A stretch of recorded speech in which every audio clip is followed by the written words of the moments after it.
இறை இயேசுவில் அன்பான இறை மக்களே, இதோ நம் ஆண்டவராகிய இயேசு கிறிஸ்து அவரோடு இருக்கவும் அவரினுடைய பிரசன்னத்தை உணரவும் அவரினுடைய அருள் வாக்குகளை சுவைத்து பார்க்கவும் நம்மையெல்லாம் அழைத்து அவரோடு இந்த 1 மணி நேரம் உறவாட அழைத்த அந்த இறைவனுக்கு நன்றி கூறி அவரோடு நாம் உறவாடி உரையாடி நம் வாழ்வை அவரோடு இணைத்து புதிய வாழ்வை காண வாழ அவரினுடைய இரக்கத்தை நாடி இதோ வந்து இருக்கின்றோம்.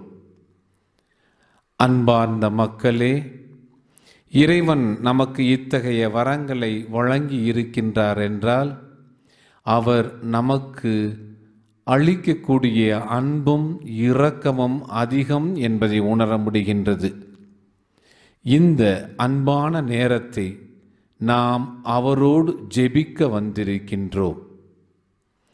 நம் இறைமகன் இயேசு ஒவ்வொரு குணமளிக்கும் செயல்களுக்கு முன்னும் ஒவ்வொரு அதிசயங்களை நிகழ்த்துவதற்கு முன்னும் ஒவ்வொரு மனிதனையும் பல்வேறு நோய்களிலிருந்து குணப்படுத்துவதற்கு முன்னும் தன் தந்தையோடு உரையாடினார். தன் தந்தையின் இரக்கத்தை நாடி ஜெபித்தார். ஜெபத்தின் முக்கியத்துவத்தை நம் அன்பர் இயேசு தன்னுடைய வாழ்க்கையின் மூலம் நமக்கு நடத்தி காண்பித்திருக்கின்றார். அத்தகைய இறைவனை ஜெபத்தின் மூலம் உறவாட உரையாட நாம் இங்கே வந்திருக்கின்றோம். இந்த உறவாடலும் உரையாடலும் நம்மை ஒரு புதிய வாழ்வுக்கு அழைத்து செல்லும். எல்லா மனிதனும் வாழ்க்கையில் வாழ்கின்றான் என்றால் அந்த வாழ்வை புதுப்பிக்க வேண்டும். அந்த வாழ்வு ஒரு உன்னதமான வாழ்வாக மாற வேண்டும். ஒவ்வொரு நாளும் அது புதிய வாழ்வாக மாற வேண்டும். புதிய வாழ்வாக மாற வேண்டும் என்றால் மனிதன் தன்னுடைய மனித சக்தியாலோ மனித திறமையாலோ அல்லது மனித பணபலத்தாலோ பெற முடியாது. மாறாக நம் மத்தியில் வீற்றிருக்கக்கூடிய இந்த இறைவன் எவ்வாறு அப்ப வடிவில் வீற்றிருக்கின்றாரோ, அந்த அப்பமானது எவ்வாறு வட்ட வடிவில் இருக்கின்றதோ, நம் சமுதாய வாழ்விலும் ஏற்ற தாழ்வுகள் இல்லை. அனைவரும் ஒற்றுமையாக இருக்கின்றோம் என்பதற்கு இது ஒரு அடையாளம்.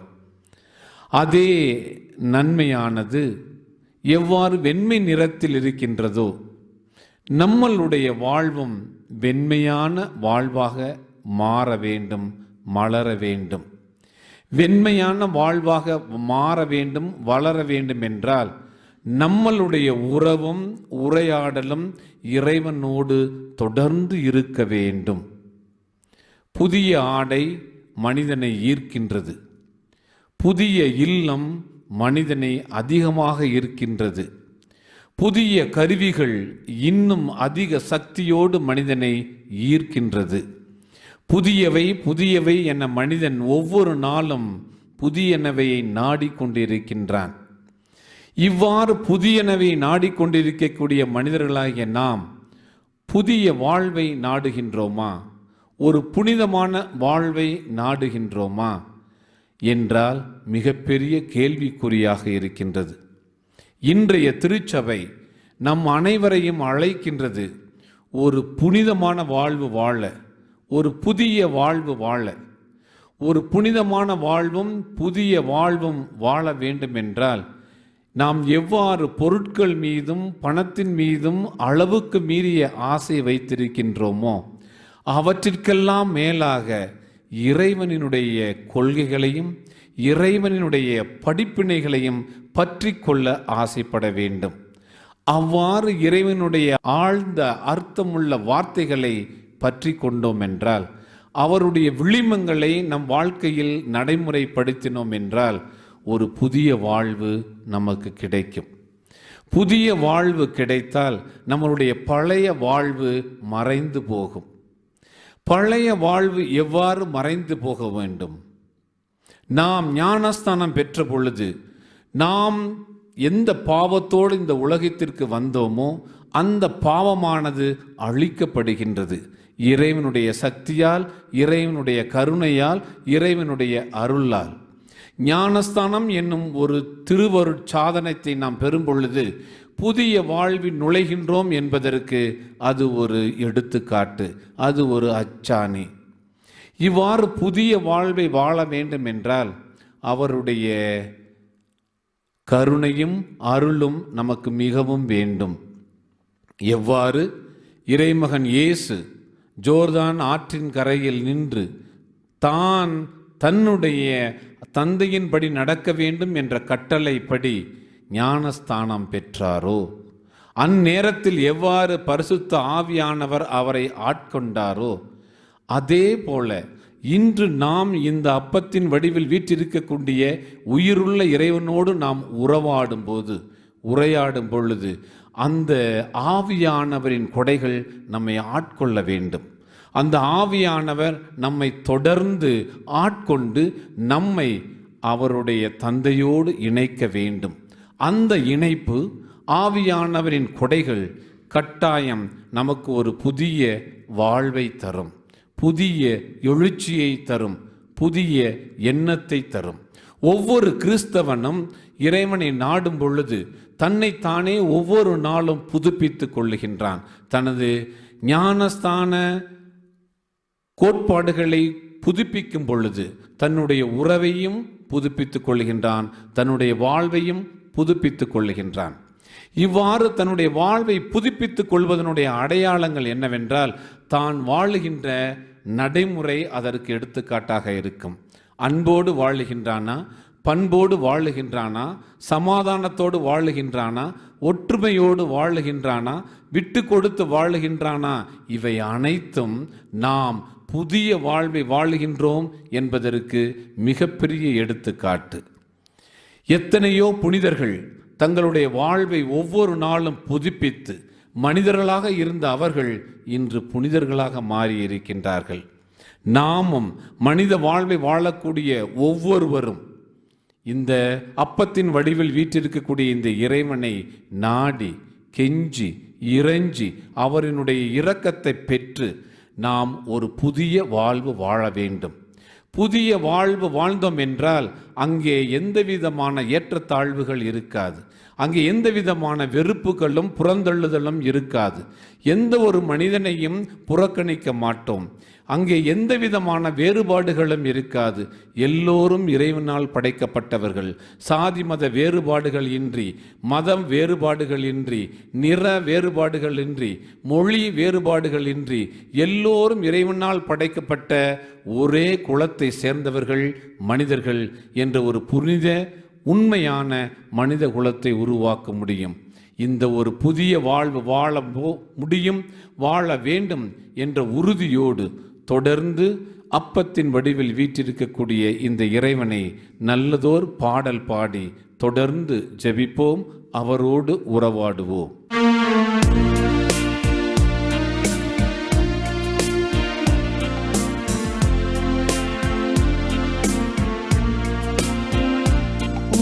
சிறகுகள் நிழலில் என்னாலும் என்னை அரவணைத்திடு இறைவா.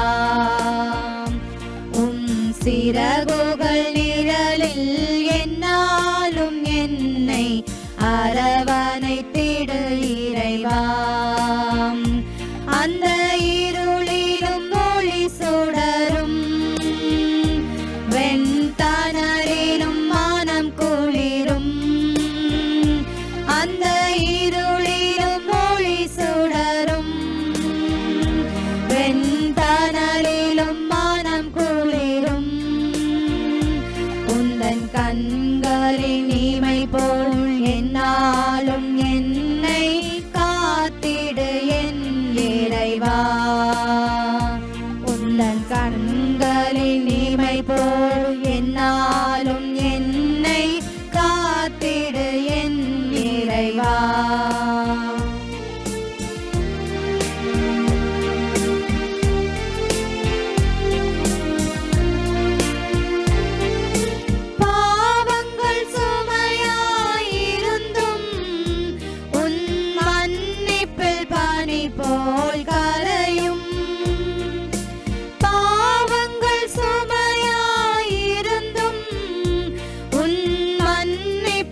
என்னாலும் என்னை அரவணைத்திடு இறைவா. ஆம், அன்பார்ந்த இறை மக்களே, அப்பத்தின் வடிவில் வீற்றிருக்கக்கூடிய இந்த இறைவனுடைய பிரசன்னத்தில் வீற்றிருக்கக்கூடிய நாம் அனைவரும் அவரினுடைய வார்த்தைக்கு செவிமடுக்க வேண்டும். புதிய வாழ்வு இறைவனால் மட்டுமே கொடுக்க முடியும். புதிய வாழ்வு அவரினுடைய கருணையால் மட்டுமே வாழ முடியும். இந்த இறைவனினுடைய கருணையை விளக்கக்கூடிய வகையில் இந்த ஒரு எடுத்துக்காட்டு அமைகின்றது இந்த சிறு கதையின் மூலம். 3 அடுக்கு மாடி வீட்டில் வசித்து வருகின்றார்கள் ஒரு குடும்பத்தினர். ஒரு தாய்க்கும் தந்தைக்கும் அன்பான ஒரு குழந்தை பிறக்கின்றது. இந்த குழந்தையினுடைய வயது 7. இந்த அன்பு குழந்தையினுடைய பெயர் ஜான். இந்த ஜான் 2ஆம் வகுப்பு படித்து கொண்டிருக்கின்றான். அந்த 3 அடுக்கு மாடி வீட்டினுள் அருகே இருக்கக்கூடிய ஒரு ஆங்கில பள்ளியில் படித்து வரும் இந்த ஜான் தாய் தந்தையினுடைய சொல்லை கேட்டு கீழ்ப்படிதலோடு வாழ்ந்து வருகின்றான். ஒரு நாள் தாயும் தந்தையும் தன்னுடைய பணியின் காரணமாக இந்த அன்பு குழந்தை ஜானை தன்னுடைய வீட்டில் விட்டுவிட்டு பணிக்காக சென்று விடுகின்றார்கள். சென்று அவர்கள் திரும்பும் பொழுது ஒரு கோர விபத்தை அவர்களுடைய கண்ணால் காண முடிகின்றது.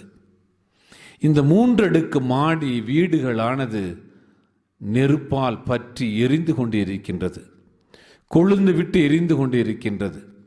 அந்த 3 அடுக்கு மாடியில் வாழக்கூடிய எல்லா மக்களும் பயத்தால் தனக்கு ஏற்படக்கூடிய இழப்பால் ஓலமிடுகின்றனர், அழுகின்றனர், கதறுகின்றனர். அந்த நேரத்தில் இந்த நெருப்பை அணைப்பதற்காக தீயணைப்பு படையினை நாடுகின்றார்கள். தீயணைப்பு படையினர் வருவதற்குள் அங்கே இருந்த எல்லா மக்களும் ஒருவருக்கொருவர் இந்த கோர விபத்தை பகிர்ந்து கொள்ளுகின்றார்கள். எவ்வாறு இந்த தீ ஏற்பட்டிருக்கும்? வீட்டில் இருக்கக்கூடிய கேஸ் சிலிண்டர் வெடித்திருக்குமா, அல்லது ஏதாவது மின் கசிவுகள் ஏற்பட்டிருக்குமா, அல்லது ஏதாவது ஒரு தீய சக்திகள் இந்த நெருப்பை உண்டாக்கியிருக்குமா என பல்வேறு மக்கள் பல்வேறு கோணங்களில் சிந்திக்கின்றார்கள், அவர்கள் பகிர்ந்து கொண்டிருக்கின்றார்கள். அதே நேரத்தில் எல்லா மக்களினுடைய மனதையும் ஒரு மிகப்பெரிய பயம் ஆட்கொண்டிருக்கின்றது. அந்த நேரத்தில் இந்த ஜான் 7 வயது குழந்தையினுடைய பெற்றோரும் அந்த 3 அடுக்கு மாடி வீட்டை அடுத்து வருகின்றார்கள். அப்பொழுது அவர்கள் கதறுகின்றார்கள், என்னுடைய மகன் 3வது மாடியில் இருக்கின்றான். இந்த நெருப்பானது கொழுந்து விட்டு எரிந்து கொண்டிருக்கின்றது. முதல் மாடியிலிருந்து 2வது மாடியை நாடி விட்டது. 2வது மாடியிலிருந்து 3வது மாடிக்கும் நாடி செல்லுகின்றது இந்த மிகப்பெரிய நெருப்பு. எவ்வாறு என் குழந்தையை காப்பாற்ற முடியும் என்று கதறுகின்றார்கள், அழுகின்றார்கள், தன்னுடைய துயரத்தை வெளிப்படுத்துகின்றார்கள். அந்த நேரத்தில் தாயும் தந்தையும் தன்னுடைய உரத்த குரலால் தன்னுடைய அன்பு மகன் ஜானை அழைக்கின்றார்கள். அவனும் குரல் கொடுக்கின்றான். நெருப்பு பற்றி கொண்டே வரும்பொழுது அவன் மொட்டை மாடியை நோக்கி ஓடி சென்று அங்கிருந்து தன்னுடைய தந்தைக்கு செய்திகள் கொடுக்கின்றான். அப்பா, நான் தப்பித்து மொட்டை மாடிக்கு வந்து விட்டேன் என்று. அவனுடைய தந்தை சொல்லுகின்றார், மகனே, நீ அங்கிருந்து கீழே குதி, நான் உன்னை கைகளில் தாங்கி உன்னை காப்பாற்றுவேன் என்று சொல்லுகின்றார். இந்த நேரத்தில் மொட்டை மாடி முழுவதும் புகை மூட்டமாக மாறிவிட்டது. யார் மேலே நிற்கின்றார்கள், யார் கீழே நிற்கின்றார்கள் என்று யாராலும் காண முடியவில்லை. அந்த சோக நேரத்தில் ஜான் சொல்லுகின்றான், அப்பா, உங்களுடைய குரல் எனக்கு கேட்கின்றது, ஆனால் நீங்கள் எங்கே இருக்கின்றீர்கள் என்று என்னால் தெரியவில்லையே, நான் எவ்வாறு குதிப்பேன் என்று கதறுகின்றான். அந்த நேரத்தில் ஒரு தந்தையினுடைய உருக்கமான பதில், மகனே, நான் உன்னை பார்க்கின்றேன், நீ இருக்கும் இடம் எனக்கு தெரிகின்றது, நீ இருக்கும் இடத்திற்கு நேராக கீழே நான் இருக்கின்றேன், தைரியமாக குதி, நான் உன்னை காப்பாற்றுவேன் என்றுகிறார். மகனும் தன்னுடைய தந்தையின் சொல்லை தட்டாமல் குதிக்கின்றான். தந்தை தன்னுடைய கரங்களால், வலிமை மிக்க கரங்களால் தன்னுடைய மகன் ஜான் 7 வயது குழந்தையை காப்பாற்றுகின்றான். அடுத்த நாள் எல்லா செய்தித்தாள்களினுடைய தலைப்பு செய்தி, தந்தை தன் மகனை காப்பாற்றினார். தந்தையின் சொல்லை மகன் தட்டாமல் கேட்டார். இது மிகப்பெரிய செய்தியாக மாறியது. ஆம், அன்பார்ந்த கிறிஸ்தவ பெருமக்களே, அன்பார்ந்த பக்தி மிகு மக்களே, எத்தனை முறை நாம் இறைவனினுடைய குரலை கேட்கின்றோம்? அவ்வாறு கேட்டாலும் எத்தனை முறை இறைவனுடைய குரலுக்கேற்ப நாம் செயல்படுகின்றோம்? இங்கு 2 முக்கியமான செயல்கள் நம்மை அழைக்கின்றன. ஒன்று, இறைவனுடைய குரலை நாட வேண்டும், கேட்க வேண்டும். இரண்டாவது, அந்த குரலின்படி நம் வாழ்வில் நாம் செயல்படுத்த வேண்டும். இவை 2ஐயும் செயல்படுத்தினால் நம்முடைய வாழ்வு ஒரு புது வாழ்வாக மாறும். Our life becomes a new life. Our life becomes an exemplary life. இத்தகைய புது வாழ்வு வாழ இறைமகன் இயேசு அவருடைய வார்த்தையை நாட வேண்டும் என்று சொல்லுகின்றார். அவருடைய வார்த்தையின்படி நடக்க வேண்டும் என்றால் அவர் நாம் அனைவரும் பதவிக்கு ஆசைப்பட வேண்டும் என்று சொல்லுகின்றார். நான் சொல்லக்கூடிய பதவி உலகளாவிய பதவி அல்ல, இறைமகன் இயேசு சொல்லக்கூடிய பதவி பதவி. இவை உலகளாவிய பதவியை குறிக்கவல்ல. ப என்றால் பசித்திருக்க வேண்டும். எதற்காக பசித்திருக்க வேண்டும்? உடலுக்காக வரக்கூடிய உணவுக்காக பசித்திருப்பதற்காக அல்ல, மாறாக காலை முதல் மாலை வரை, பிறப்பு முதல் இறப்பு வரை கடவுளினுடைய வார்த்தைக்கு நாம் பசித்திருக்க வேண்டும். You should have the thirst for God's word. புதிய வாழ்வு வேண்டும் என்றால் பசித்திருக்க வேண்டும் கடவுளினுடைய வார்த்தைக்கு. ஒவ்வொரு நாளும் கடவுளுடைய வார்த்தையை கேட்க வேண்டும். இரண்டாவது, தவம் இருக்க வேண்டும். இறைவனை காண தவம் இருக்க வேண்டும். இறைவனை காண நாம் பசித்திருந்தால் மட்டும் போதாது, தவம் இருக்க வேண்டும். எல்லா புனிதர்களும் தன்னுடைய வாழ்வில் தவத்தை மேற்கொண்டிருக்கின்றார்கள். இறைமகன் இயேசு ஒவ்வொரு புதுமைகளுக்கு முன்னால், ஒவ்வொரு நோயை குணப்படுத்துவதற்கு முன்னால் தவம் இருந்திருக்கின்றார். தன்னுடைய மிகப்பெரிய பாதையான சிலுவை பாதையை ஏற்பதற்கு முன் அவர் தவம் இருக்கின்றார். இறைவனின் தந்தையை நோக்கி மன்றாடுகின்றார். தந்தையே, இது உமது விருப்பப்படி நடக்க வேண்டுமென்றால் அவ்வாறே எனக்கு நடக்கட்டும் என்று சொல்லுகின்றார். தவம் இருக்க வேண்டும். ஒவ்வொரு புனிதர்களும் தன்னுடைய தவத்தினால் இறைவனோடு ஒன்றிணைத்திருக்கின்றார்கள். ஆக பசித்திருக்க வேண்டும், தவம் இருக்க வேண்டும், அதற்கு மேலாக தனித்திருக்க வேண்டும். தவம் இருத்தலோடு நாம் தனித்திருக்க வேண்டும். உலகோடு ஒற்றி சென்றோம் என்றால், உலகளாவிய வாழ்வு வாழ்ந்தோம் என்றால் நாம் இறைவனோடு இணைய முடியாது. பசித்திருக்க வேண்டும், தனித்திருக்க வேண்டும், தனிமையோடு நல்ல தவமும் இருக்க வேண்டும். இறுதியாக விழித்திருக்க வேண்டும். Be alert. இறைவனுடைய வார்த்தையை கேட்பதற்கு நாம் விழித்திருக்க வேண்டும். அந்த 10 அறிவிலிகளைப் போல நாமும் ஏனோதானம் என்று இருந்தால் இறைவனுடைய வார்த்தையை கேட்க முடியாது. புதிய வாழ்வு வளர முடியாது, மலர முடியாது. இந்த இறைவனினுடைய அடியில் காத்திருக்கக்கூடிய நாம் அனைவரும் அவருடைய வார்த்தையை கேட்போம், அவருடைய வார்த்தையின்படி வாழ்வோம் என்று உறுதி கூறணும் என்றால் புதிய வாழ்வு மலரும். இந்த உலகம் முழுவதும் இறைவனுடைய வார்த்தைப்படி கேட்டால், வார்த்தையின்படி வாழ்ந்தால் புதிய உலகம் படைப்பது உறுதி. புதிய உலகம் என்பது ஏற்றத்தாழ்வுகள் இல்லாமல், எந்த விதமான வேற்றுமைகளும் இல்லாமல், எந்த விதமான விருப்புகளும் இல்லாமல் புதிய உலகம் படைக்க முடியும். புதிய வாழ்வு வாழ முடியும்.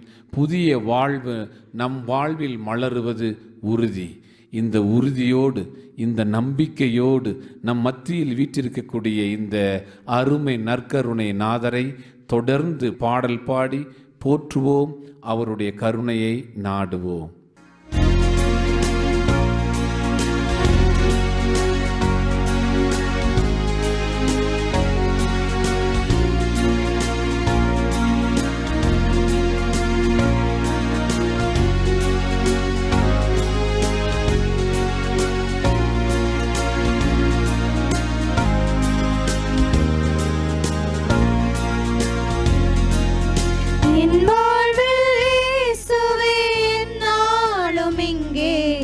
எல்லாமும் நீயாக வேண்டும், எந்தன் எல்லாமும் நீயாக வேண்டும்.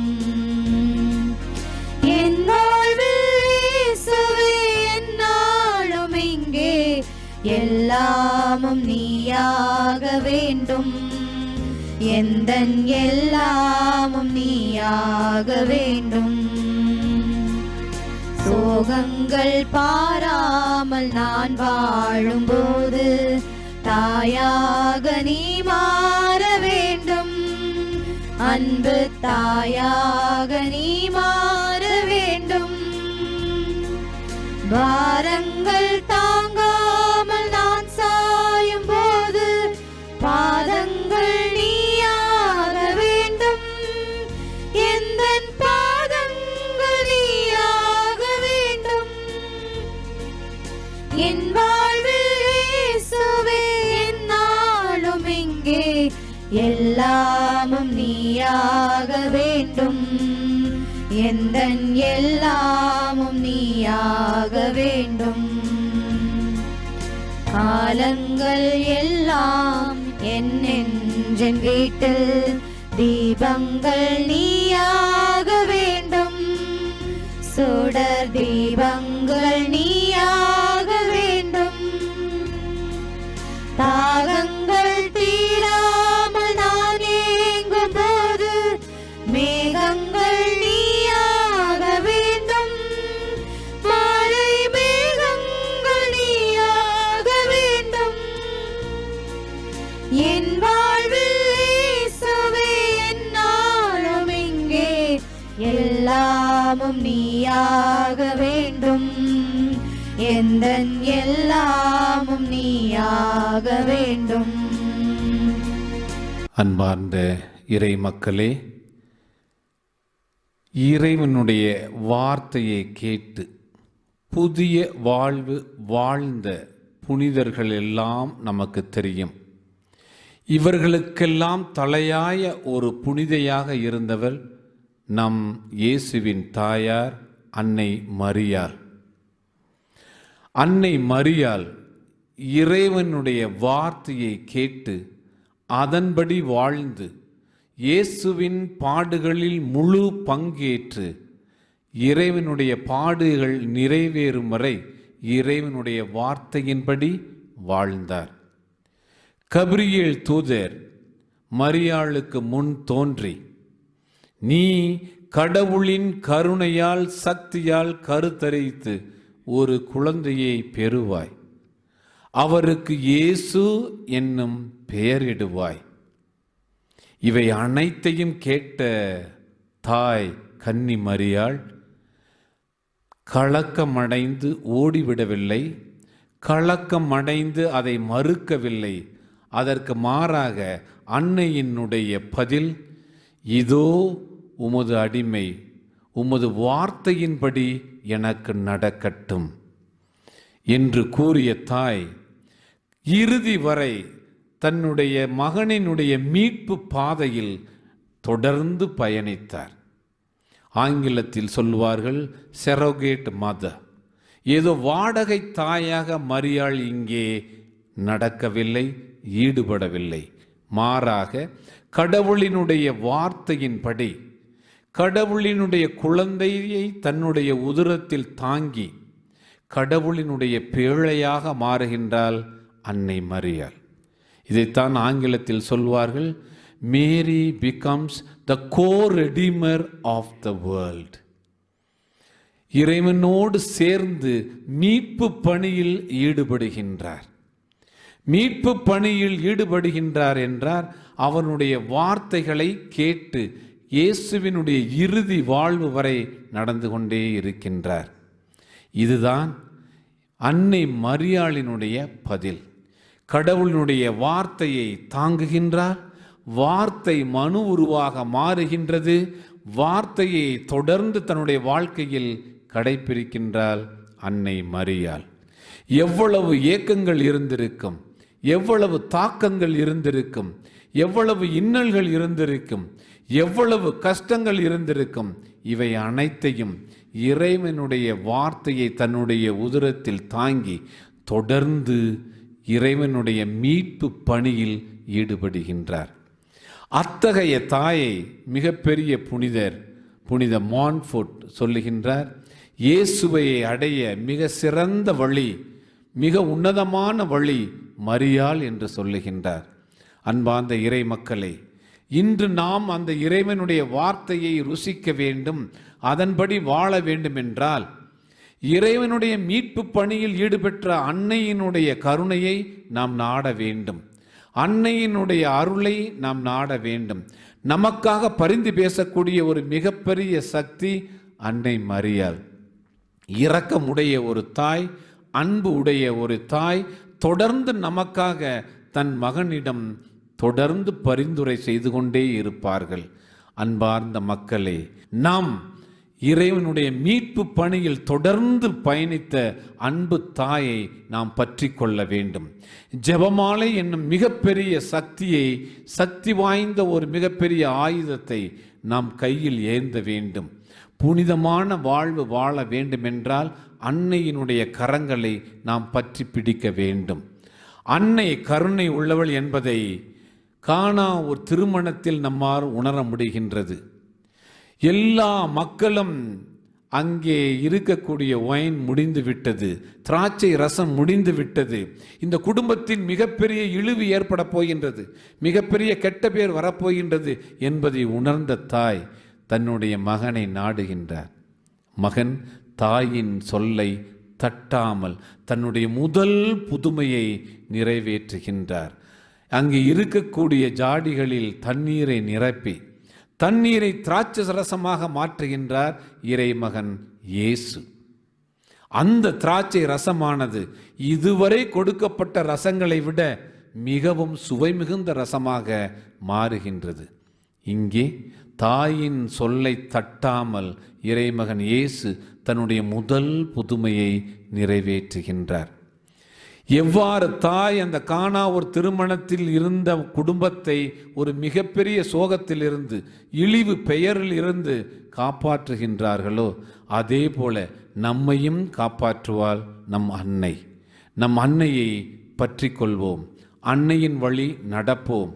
அன்னையினுடைய தியாகத்தை நாமும் ஏற்று நம் வாழ்க்கையில் தியாக உணர்வோடு இறைவன் இயேசுவின் வார்த்தையை நாடுவோம். வார்த்தையை நமது வாழ்வாக்குவோம். நமது வாழ்வு ஒரு புனித வாழ்வாக மாறும், ஒரு புண்ணிய வாழ்வாக மாறும். இந்த வாழ்வின்படி வாழ தொடர்ந்து நம் இறைமகன் இயேசுவிடம் வேண்டுவோம்.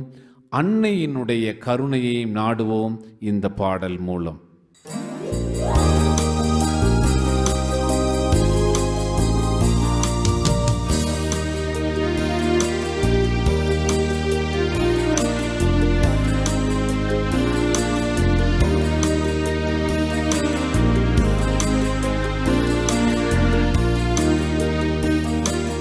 ஒருபோதும் உன்னை பிரியா நிலையான உறவொன்று வேண்டும்.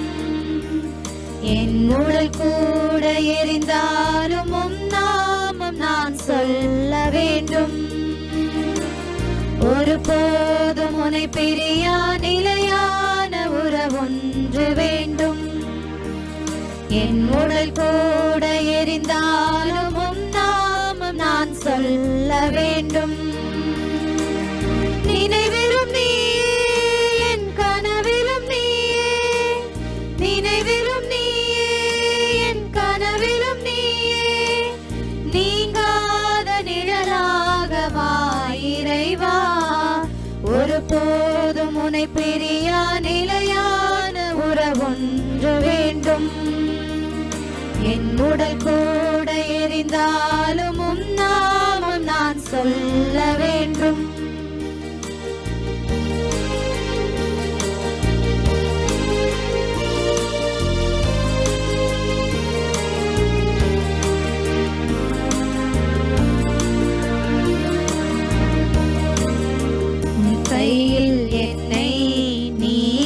பொறித்தாய், பெயர் சொல்லி அன்பாய் என்னை அழைத்தாய், உன் கையில் என்னை நீ பொறித்தாய், பெயர் சொல்லி அன்பாய் என்னை அழைத்தாய், ஏன் என்னை நீ தெரிந்தாய்,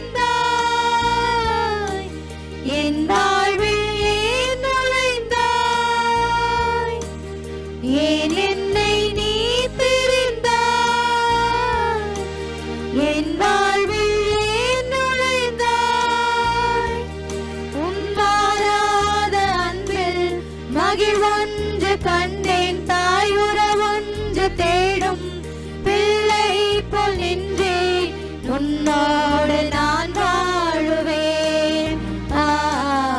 ஒரு போதும் உன்னை பிரியா நிலையான உறவொன்று வேண்டும், என் உடல் கூட எரிந்தாலும் உன் நாமம் நான் சொல்ல வேண்டும். ஆம், அன்பார்ந்த இறை மக்களே, புது வாழ்வுக்காக ஏங்கிக் கொண்டிருக்கக்கூடிய நாம் புது வாழ்வை வாழ வேண்டும் என்று நாம் அனைவரும் ஆசைப்பட்டு கொண்டிருக்கக்கூடிய இந்த வேளையில் நம் மனதில் ஒரு அச்சம் தோன்றலாம். இவை எனக்கு சாத்தியப்படுமா, என்னால் வாழ முடியுமா என்ற எண்ணங்கள் நம் வாழ்க்கையில் தோன்றலாம். ஆனால் நம் புதிய ஏற்பாட்டில் எத்தனையோ புனிதர்கள் இறைவனுடைய வார்த்தையை கேட்டு மனமாறி புதிய வாழ்வை வாழுகின்றார்கள். மிகப்பெரிய எடுத்துக்காட்டு குள்ள மனிதன் சக்கேயு. இறைவனை காண வேண்டும் என்ற ஆசை அவனுடைய நெஞ்சில் நாடுகின்றது. சிக்கமோர் என்னும் மரத்தின் மேல் ஏறுகின்றான், இயேசுவை காணுகின்றான், இயேசுவினுடைய வார்த்தையை ருசிக்கின்றான். இறைமகன் இயேசு, இன்று நான் உன்னோடு உணவருந்துவேன் என்று மிகப்பெரிய புதிய வாழ்வை சக்கேயுவுக்கு கொடுக்கின்றார்.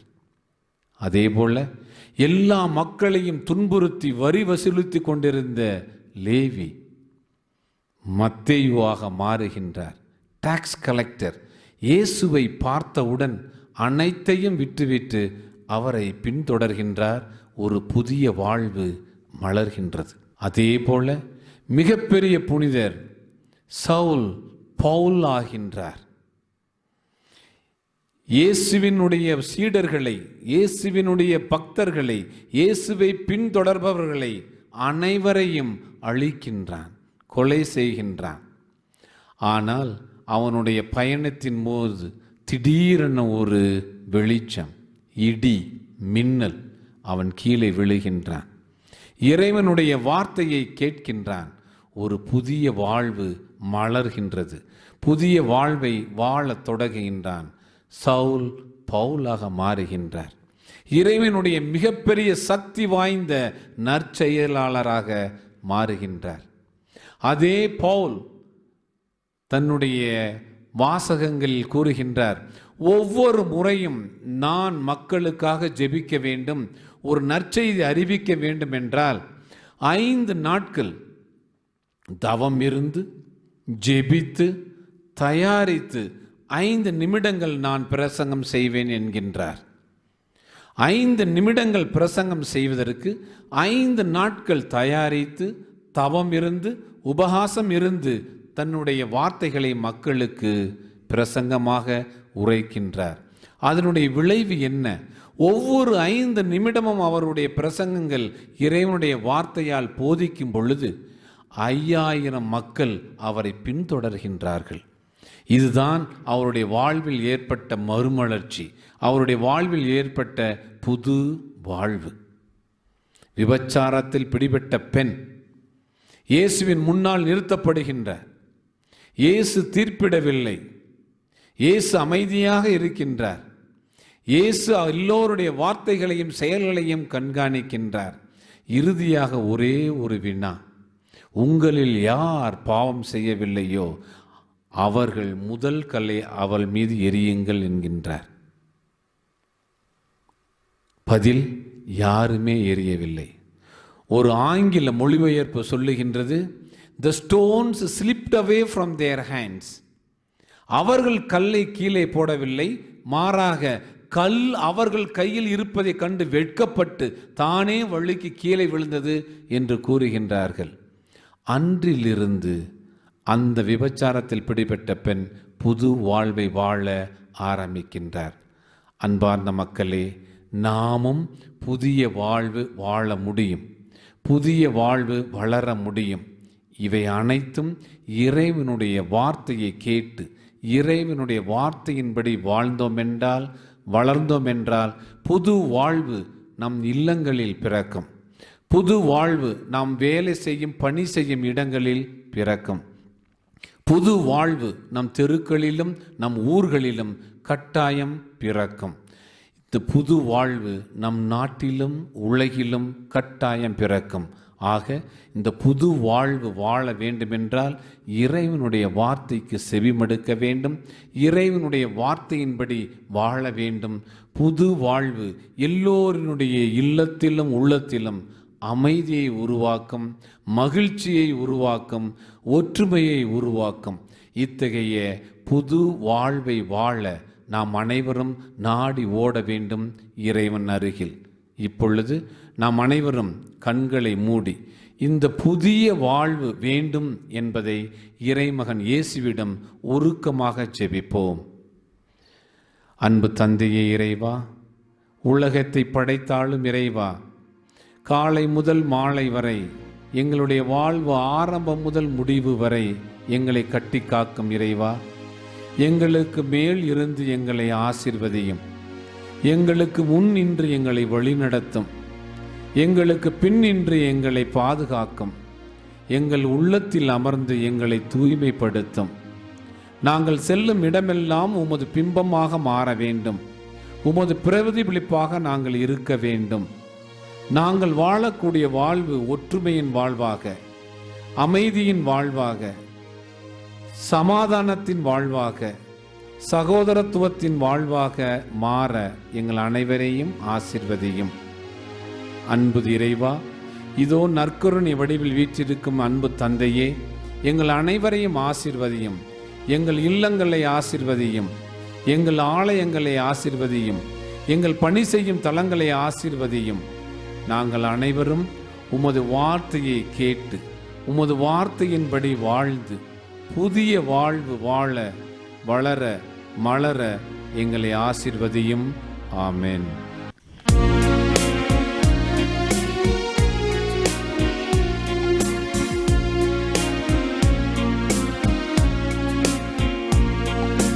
மாண்புயரில் அருள் அடையாளத்தை தாழ்ந்து பணிந்து ஆராதிப்போம்.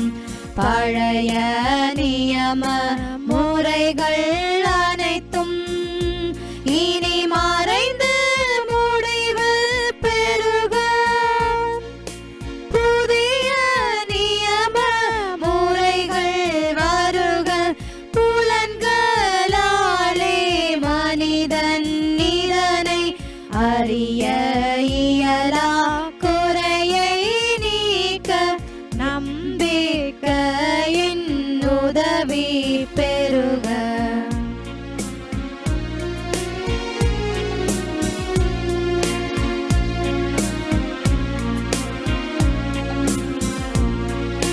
தந்தை அவர்க்கும் மகன் அவர்க்கும் புகழ்ச்சியோடு வெற்றியார்ப்பும். மீட்பின் பெருமை மாட்சிமையோடு வலிமை வாழ்த்து யாவுமாக. இருவரிடமாய் வருகின்றவராம் தூய ஆவியானவர்க்கும் அளவில்லாத சமபுகழ்ச்சி என்றுமே உண்டாகுக. ஆமென். ஆமென். மன்றாடுவோமாக. இறைவா, இந்த வியப்புக்குரிய அருளடையாளத்திலே உம்முடைய பாடுகளின் நினைவை எங்களுக்கு விட்டு சென்றே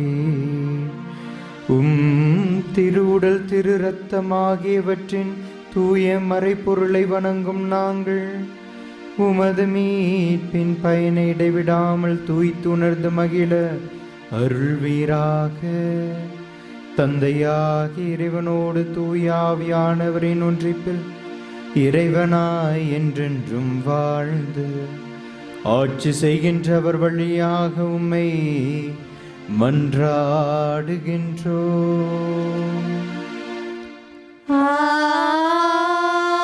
ஆமென்.